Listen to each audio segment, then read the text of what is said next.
সব সময় আল্লাহর কাছে এই দোয়াটা যেন আমরা করি, আল্লাহ কিয়ামতের দিন তুমি আমার হিসাব নিও না,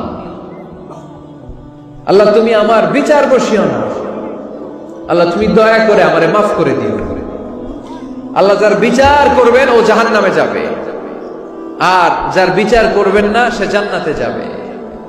আল্লাহ যদি বিচার করে আর পাই টু পাই হিসাব নেয়, নামাজ পড়লি না কেন, রোজা রাখলি না কেন, মিথ্যা বললি কেন, খাদ্যে ভেজাল দিলি কেন, মাছে ফরমালিন দিলি কেন, যৌতুক খাইলি কেন, ঘুষ খাইলি কেন, উল্টাপাল্টা করলি কেন, জিনা করলি কেন, একটার পর একটা প্রশ্ন বানে যদি সেই ভয়ঙ্কর দিনে আল্লাহ আমাদেরকে জর্জরিত করে, আমাদের কোনো উত্তর আছে?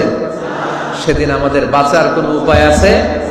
তাই আমরা সবাই আল্লাহর কাছে দোয়া করবো, আল্লাহ কোনো বিচার টিচার মানি না, কোনো বিচার করতে পারবো না, দয়া করবা।